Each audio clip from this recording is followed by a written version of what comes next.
Welcome back to our health show. I hope you are enjoying because this is something you should learn and it's very important, not just for you, but also for your generation, your friends around you, or even your family and your community. So keep up as we continue. But before again we continue, I would like to remind you, what type of house do you dream of having? That is why we have DreamWorks Investment Limited Company giving you the very best, even the ideas themselves.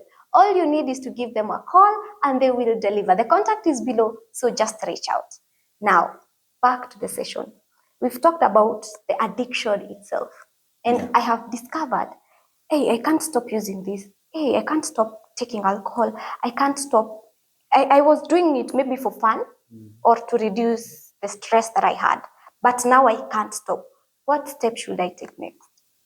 The first step that you should take when you realize that you are into something and now you want to stop. The first step is that you recognize that you have that addiction. I accept it. You accept. And don't judge yourself. It is affecting you. You may scrutinize and you found that the negatives are higher than the positiveness of the substance that you're doing. Okay. So the second thing is you can reach out, you can get therapy, or you can go maybe to, there's a groups also help. But before or maybe after you reach out, they will give you, or you can come up with principles and rules that you should do. Because some addictions require environment for them to happen. Hautajipata you're clubbing with your family members. Okay, if your family members are maybe Christian, you are from a Christian family. But you can develop rules and principles that this is my phone, it is the one leading me to maybe watching things that are not right, pornography. Maybe this is my phone that is exposing me, ama inanikula time yangu, unasema, bas. So every time I'm using my phone, there is a time that inafaa niache. So you create rules for yourself. If it is friends, kuna friends lazima cut off, especially if you're going through an addiction. Kuna friends lazima cut off, and you join yourself into a social place yenye itakusaidia grow. So speaking of that, maybe let me nisonge kidogo kwa substance abuse. I have discovered, should I seek therapy first or should I seek rehabilitation? First, before you proceed to the rehabilitation, it is good to seek therapy. And you go to a therapist and receive counseling, because maybe whatever you're going through, maybe it's not even because of you. It's not because you want to, but the circumstances are leading you. Because kuna some people who use alcohol because wako stressed, maybe by their family members. Okay. Kuna vijana wako na pressure ya masomo, they end up using. So huyo mtu hawezi mpeleka rehab. So first of all, you mpeleke kwa therapy and enlighten him, ama make sure you're illuminating his path and wajue this is wrong and I should do this. Yes. So do you think it's maybe someone's personal responsibility to take up that step? Maybe just I want to take that step, but I don't have the courage. I don't know who to reach out to. What do you think I should do? Maybe reach out to my friends or family, ama go direct to a therapeutic hospital? It all depends on you personally. There are people who are close to their parents, but I don't think kuna mtu ataenda kwa mzazi wake amwambia anatumianga bangi. So most of the time they will look for friends. They look for a safe space. In short, is someone who will not judge. Or maybe they will look for people ambao hawajui. That is why utakuwa kwa mat na mtu anakuambia napitia shida fulani ni nini.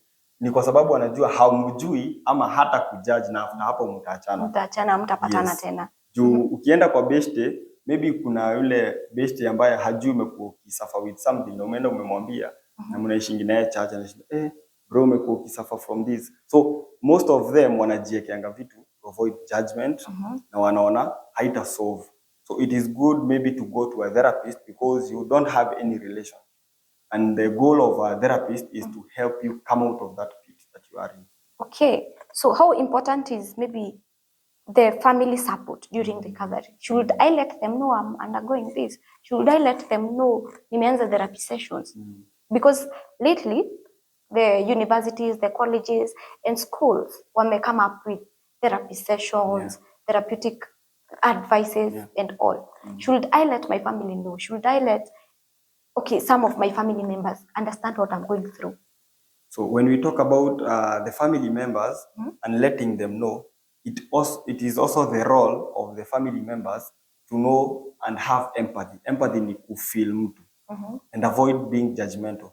Because if a parent realizes that his child is addicted to something, I think it is not the right time to kuwakomesha sijui nini. They should work for the betterment of that person.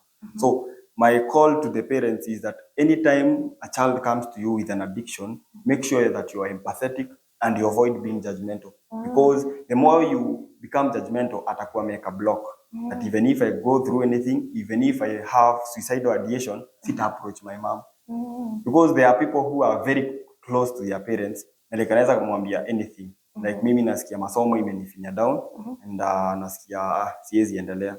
But if I come to you na you're being judgmental, sijui ni nini, ufai kufanya hivi, all these years, utakuwa make a block and I will not reach out. That is why many people wanajipata they are committing suicide because they don't have spaces where they can be accommodated. Oh, okay. Yeah. So speaking of these spaces that maybe they can be accommodated, do you think it's important for parents to maybe think of their children as friends more than ni mtoto wangu and I need to have authority? Yeah. What do you think of that? I think the moment a child comes to you, especially to the parents, the moment that a child opens up to you, that is the first thing. The moment that a child opens up to you, unafaa kujua that the child ama your son or daughter is very anakuona kama confident.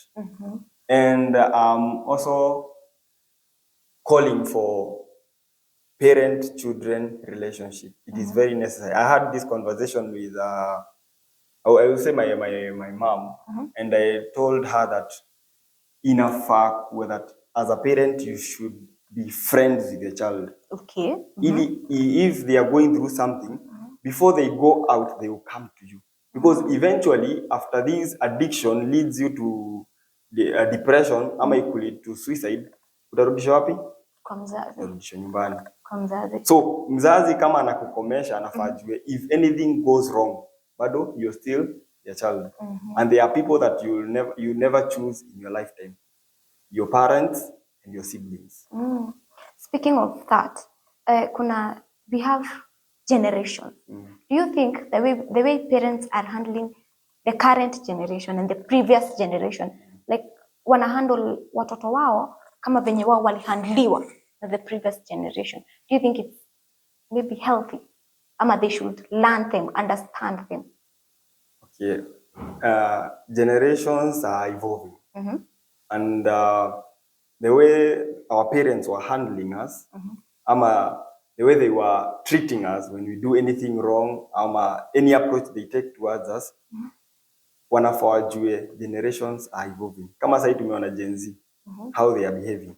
There's another generation called Gen Alpha. So you cannot treat a millennial the same as a Gen Z. Lazima ukue exposed na ukue na the knowledge of how am I going to handle such a child. Because we are, okay, najua nitapigwa because of saying things, but I think we should outgrow caning and embrace our children. Because utapata mtoto amekwambia umenishautia. Yeah, time yetu ukiambiwa umeambiwa. Na unaweza pigwa. It can't change. Yeah, it can't change. You're not changing anything. Like your voice is not heard. But right now it is our voice must be heard. It has to be heard. Otherwise, nothing moves on. Nothing will change. Wow, that is amazing. And I am enjoying the session actually. So our time is almost up. And I feel we have not exhausted a lot of things. I feel like we have not reached to that point that we want to. So we will have another session by God's grace next time. Amen. And for our viewers, maybe if anyone wants to reach you out or call you, how can they get to you? Okay. Let me repeat. My name is Ian Mwangi Bogo, and I'm born again. I'm a psychologist, and I'm also a minister of the gospel. And You can reach me, my number or my platforms. You can follow me at Instagram. My name, I'm Ian Mwangi, and my number is 01 15 40 42 12. So if you're going through something and you're a youth there, you can reach out, and I know we are together. We are going to win. Amen. Wow, that's amazing. I loved the session. I have learned a lot. I hope our parents out there learn how to embrace us, learn how to co-live or coexist with us, and let's understand each other for the better future and for the better benefit. Again, I am Nyambura Kamau. This is the Health Hub Show of Oro TV Business. Before I leave, let me remind you, invest in the right partner. And what do we talk about investing in the right partner? You are building up not just any house, not just any building, but something that will last and something with greater design according to the way we are evolving. So all you need is to call DreamWorks Investment Limited, and they will give you the very best and the very best details you need, turning dreams into reality. Until next time, I am Nyambura Kamau.